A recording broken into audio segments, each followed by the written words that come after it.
Yo, what is good, YouTube, and welcome back to another JC2K video. In today's video, we are going to be talking about why it does probably feel like my team's dead right now. Because, I mean, it's kind of like that to a certain extent a lot of the time, but especially right now. And I want to talk about my thoughts as to why I believe that is.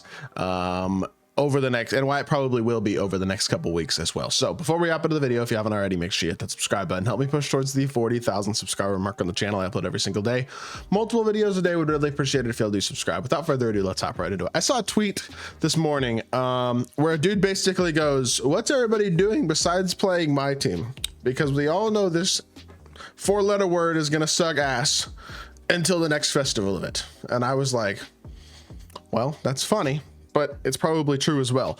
I think when there isn't a festival event going on in my team, the game is a bit boring and pointless to play. It's the honest truth. And here is the main reason.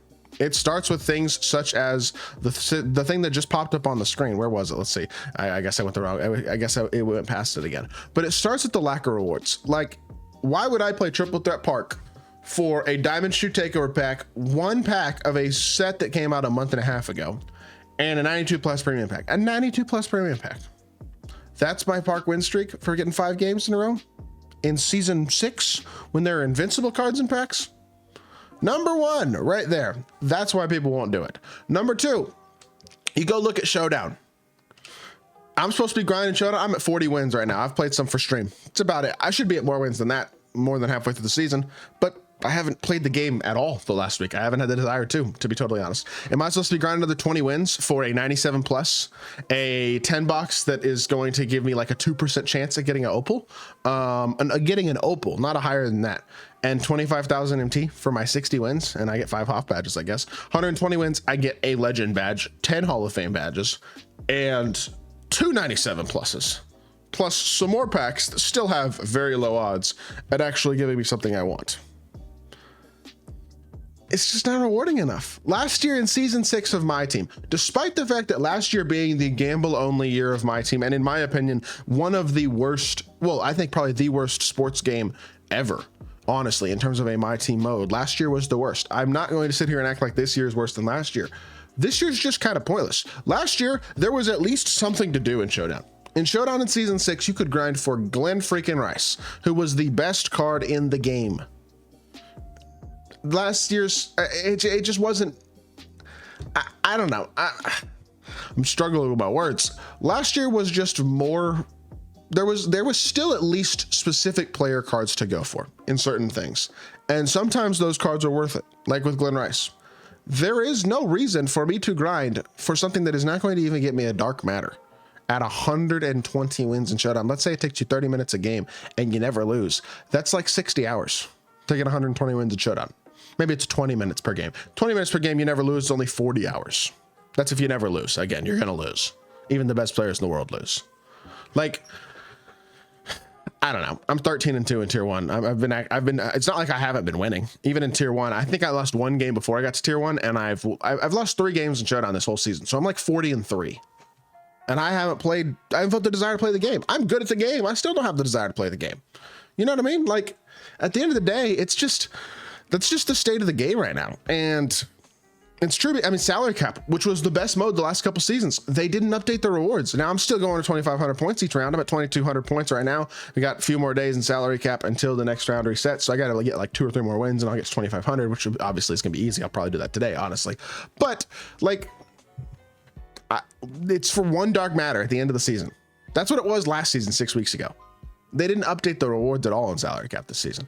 The Triple Threat Park win rewards are probably the best rewards, but they're still not that great. I mean, I guess you get 2 99s instead of 1 at 200 wins in Showdown. You get 2 because you get 1 for completing the group, and then you get 1 at, I believe it's 250. Oh, hold on, where's the I thought there was, oh, that's triple. This is Triple Threat offline. Whoops. Sorry, breakout Triple Threat, I guess I should say. The park win streak, you get a 99 overall option pack at 400 wins, and then at 250 wins you get a 99 premium pack. So it's got the most high level rewards in it, but it's still only 99s. You know what I mean? So I mean, I guess you theoretically out of the end reward could technically get 100 overall, but the odds of doing that are extremely low. And again, you got to get 400 wins, which it doesn't take as long as 200 wins in Showdown, but still, it's a lot. I mean, I guess you get 2 legend badges, but I don't know. It just, to me, again, it's like, I'm going to play 400 wins in Park for 2 Dark Matters and 2 legend badges. Even that still isn't very good. And that is the most rewarding mode. So if you are wanting to grind, that would be the mode to grind. The weekly update stuff that they drop on Mondays and Wednesdays almost always sucks. I mean, this week it's 20 wins in a row for a breakout card, for 20 wins in a row in breakout, which is easy, but the reward is pretty much pointless. A 97 plus premium pack that's not going to help anybody's team. Even a no money spent player isn't really going to be helped too much by a 99 plus premium pack at this point in the year, or it's the 97 plus premium pack. The weekly challenges they dropped last week were actually half decent. They took 45 minutes, but you got a half badge option pack and a legend badge. I mean, I did them. It took 45 minutes to do them, an hour maybe, but I did them. But they've dropped multiple rep challenges this season. Rep is pointless. They've dropped these rewind challenges, which are like, I guess for these 1 card deluxe packs that have, again, very low odds. I think out of all the deluxe packs I've opened, I haven't gotten higher than a diamond. They dropped playoff spotlight sims, and the playoff spotlight sims are for pink diamond cards, none of which actually play for anybody.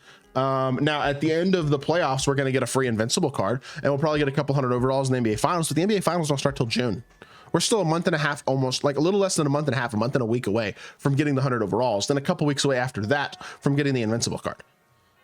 They're dropping invincibles in packs right now. They're dropping 100 over. They're getting to the point where they're already dropping bad 100 overalls. We're going to get 2 bad 100 overalls and a bad invincible card at a point in time where I bet those cards don't even play anymore. I mean, they'll play for some people's teams, I'm sure. Hopefully they're decent, but I don't have super high hopes they will be.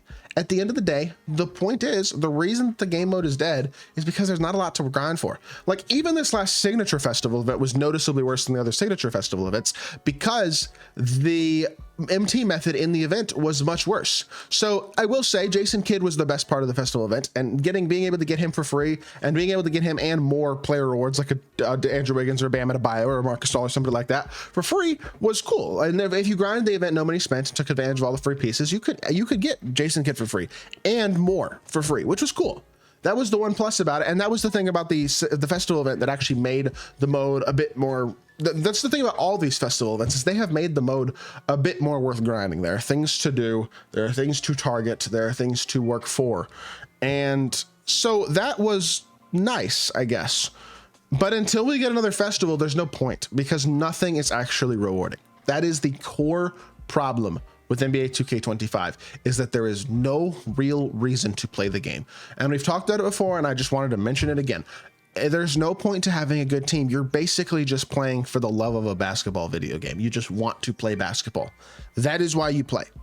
And if you just want to play basketball, the other modes are probably better for that because they at least don't cost you money to get a team that can compete. You know what I mean? And there is the only real positive that I will give 2K is that there have been a lot of good budget cards, and I've given them credit for it before, and I'll mention it again. There have been a lot of good budget cards over the last season and a half of the game, and I think that has been the one area where the game has done okay, and that's nice, and it's continued, and it will likely continue. Like even this past week, these Pantheon cards, Keegan Murray's a stud. I haven't done a video on him yet, but Brandon Jim's is a stud. I might do a video on one or both of these guys even today potentially. Thabo Cephalosha, he's a pink diamond budget beast. Kevin Porter Jr., fun scorer. Jelana Band, 6'8", really good budget point guard. Miles Turner, great budget big. Like there's some good budget cards in these drops, and that's the one positive. But besides that, there's just not a lot. It's literally just sitting around waiting until Friday and hoping they drop good budget cards and good attainable cards instead, because there's no real hope of anything else that's actually really worth doing or grinding towards in the mode right now. And maybe the next festival event will give us something to grind for, something to do. And honestly, maybe it won't because they're making the festival events worse. I really don't know.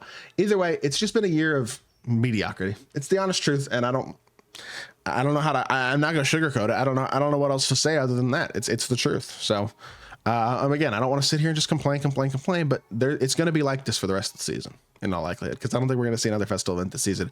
We'll probably get some Opal playoff cards here in a week or so once the first round of the playoffs is done. Maybe 1 or 2 of them will be half decent. That could bring a little bit of interest into the mode for a little bit, but at the end of the day, unless they drop something that is unexpected, I think we're kind of just going to be in boredom for the next couple weeks, and that's a shame. And as a content creator, that's a shame because that means the views are not going to be high, you know what I mean? Which, like, y'all don't care about that, but it is a bit exasperating, that aspect as well. So at the end of the day, it is what it is. And I don't know, will things change? Probably not. Maybe next year, maybe not, who knows. I hope y'all did enjoy the video. If you did, make sure you hit that like button, leave a comment, and subscribe. I'll be back on more 2K content very, very soon, and I appreciate y'all. Peace.